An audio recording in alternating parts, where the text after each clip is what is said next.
Bapak, Ibu, saudara-saudari yang terkasih di dalam Kristus. Salam jumpa kembali dengan saya, Romo Adnan Berganis PR, yang akan menemani kalian sepanjang hari ini dengan renungan yang saya bawakan ini. Selamat menonton, selamat berefleksi. Bacaan dari kitab Keluaran bab 32 ayat 7 sampai 14. Di Gunung Sinai Allah berfirman kepada Musa, "Pergilah, turunlah, sebab bangsamu yang kau pimpin keluar dari tanah Mesir telah rusak perilakunya. Begitu cepat mereka menyimpang dari jalan yang kuperintahkan kepada mereka. Mereka telah membuat anak lembu tuangan, dan kepadanya mereka sujud menyembah, serta mempersembahkan kurban sambil berkata, 'Hai Israel, inilah Allahmu, yang telah menuntun engkau keluar dari tanah Mesir.' Lagi firman Tuhan kepada Musa, 'Telah kulihat bangsa ini, dan sesungguhnya mereka adalah suatu bangsa yang tegar tengkuk. Oleh sebab itu biarkanlah murkaku bangkit terhadap mereka, dan aku akan membinasakan mereka, tetapi engkau akan kubuat menjadi bangsa yang besar.' Lalu Musa mencoba melunakkan hati Tuhan Allahnya dengan berkata, 'Mengapakah Tuhan murkamu bangkit terhadap umatmu yang telah kau bawa keluar dari tanah Mesir dengan kekuatan yang besar dan dengan tangan yang kuat? Mengapakah orang Mesir akan berkata, Dia membawa mereka keluar dengan maksud menimpakan malapetaka kepada mereka dan membunuh mereka di gunung dan membinasakannya dari muka bumi?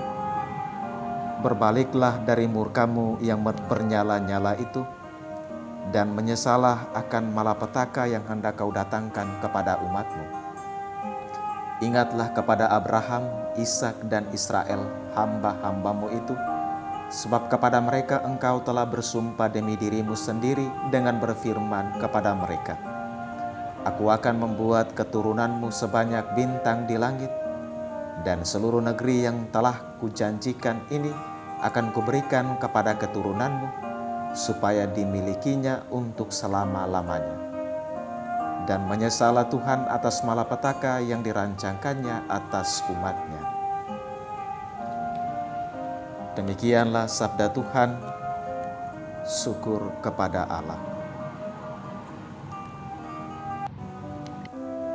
Inilah Injil Yesus Kristus menurut Yohanes bab 5 ayat 31 sampai 47.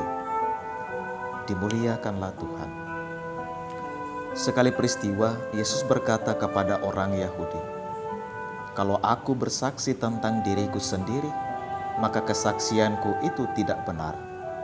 Ada yang lain yang bersaksi tentang aku, dan aku tahu bahwa kesaksian yang diberikannya tentang aku adalah benar.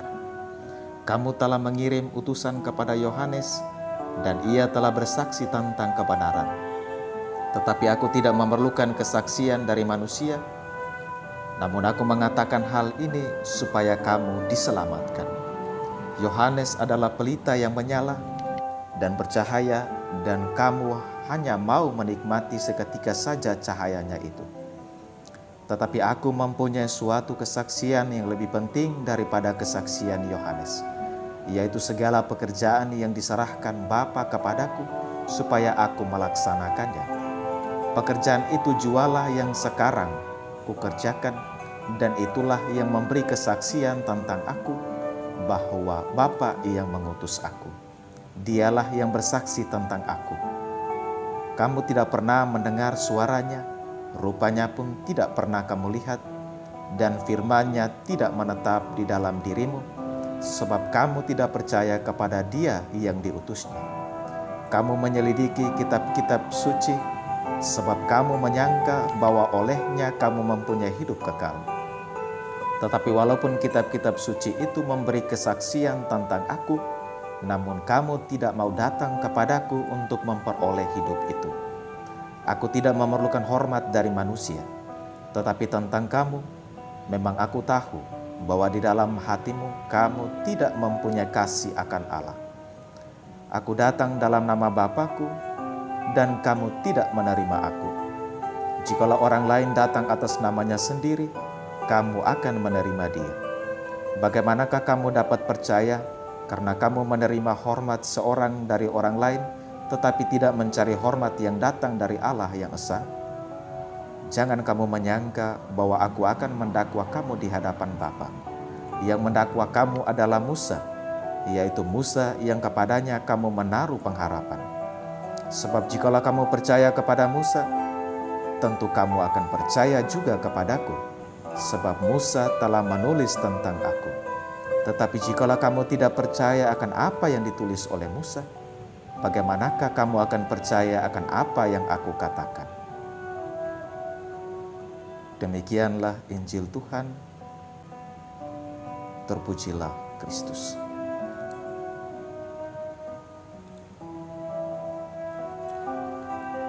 Bapak, Ibu, saudara-saudari yang terkasih di dalam Kristus. Hari ini melalui kitab Keluaran, kita belajar nafas salah satu orang terpanggil, yaitu Musa, dan moga-moga menjadi nafas kita.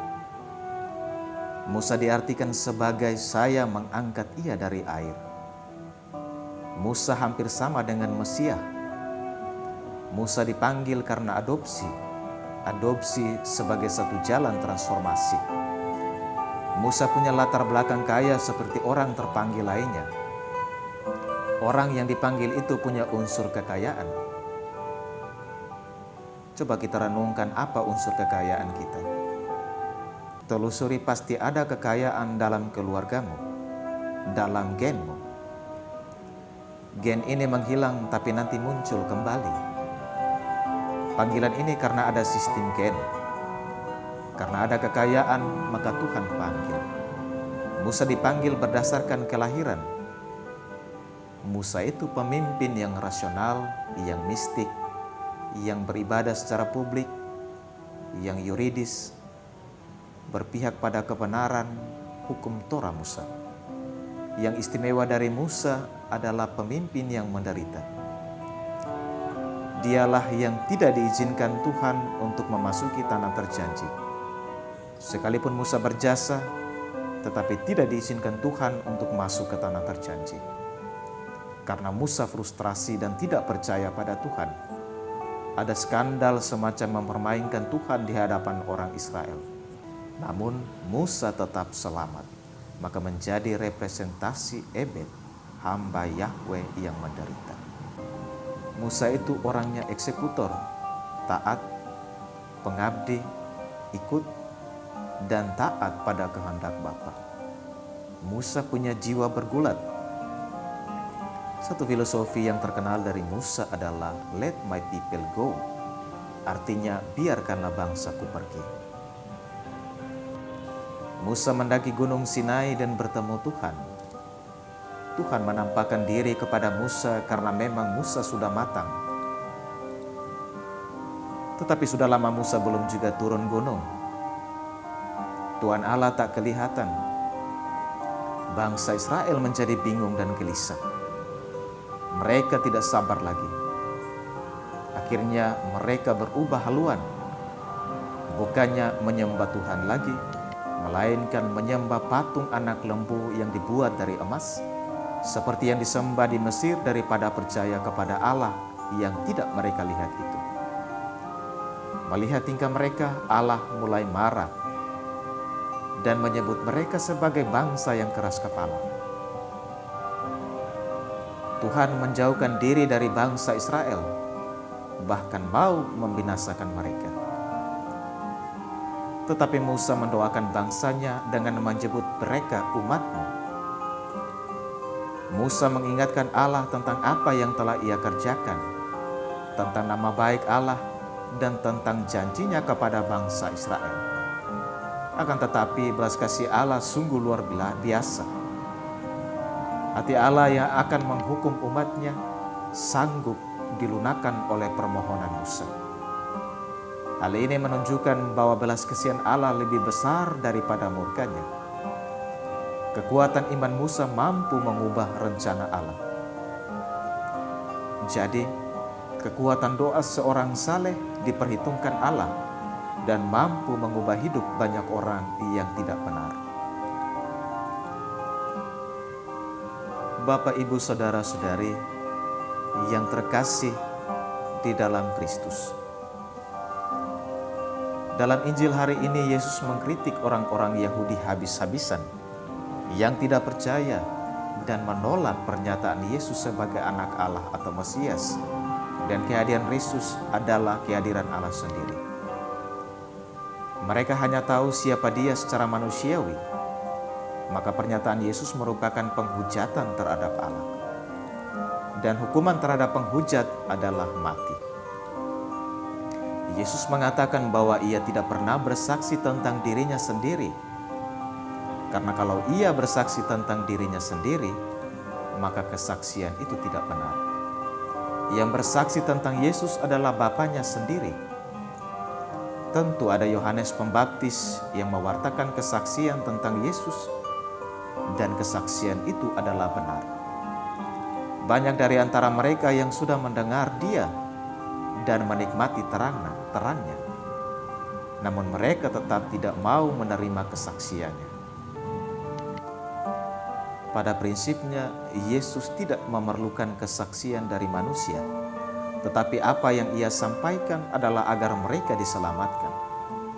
Yesus menyadarkan mereka bahwa Ia diutus untuk melaksanakan pekerjaan atau misi Bapanya di dunia.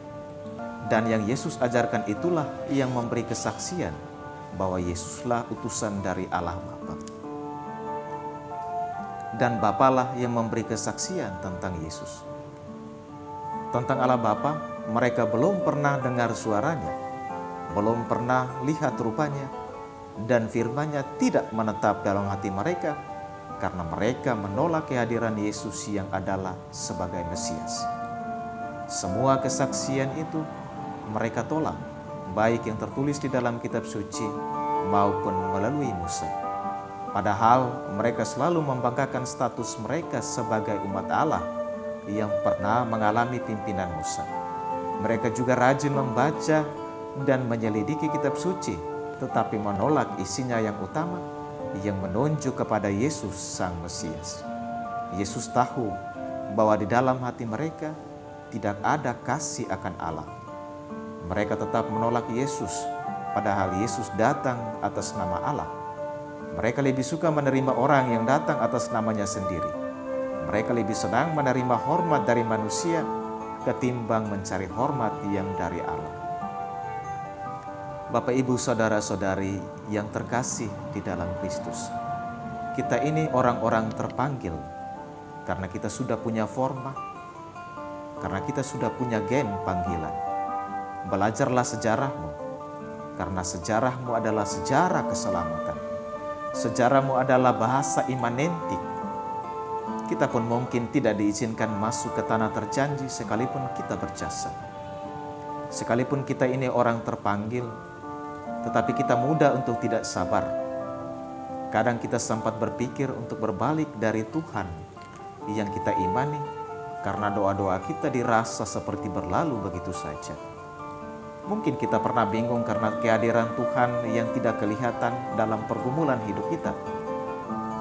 Kadang kita tak sabar menunggu bimbingan Tuhan, lalu tergoda untuk balik mempercayai perbuatan manusia.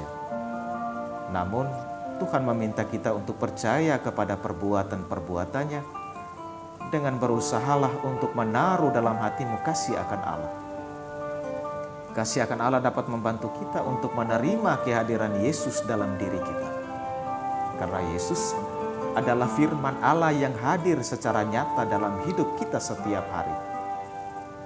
Jadi, Yesus dan Bapa itu adalah satu. Yesus datang ke dunia untuk melaksanakan segala rencana keselamatan Allah bagi kita manusia. Kita yang percaya dan mengikuti ajaran Yesus berarti sudah percaya kepada Allah yang mengutusnya. Inilah ungkapan iman yang sejati. Marilah kita mendengarkan, merenungkan, dan menerapkan salah satu pesan dan teladan Yesus di sepanjang hari yang sedang kita lalui ini. Banyak pesan berupa kata-kata dan tindakan Yesus. Ketika kita melaksanakannya, saat itulah Tuhan sendiri akan bersaksi tentang diri kita sebagai utusannya dengan mengerjakan segala sesuatu yang menjadi kehendaknya di dalam diri kita. Amin. Selamat pagi, Salve. Tuhan memberkatimu sekalian. Terima kasih sudah menonton video ini. Jika suka dengan video ini, silahkan like, subscribe, dan juga komen agar video ini bisa Bapak Ibu Saudara-saudari tonton setiap hari.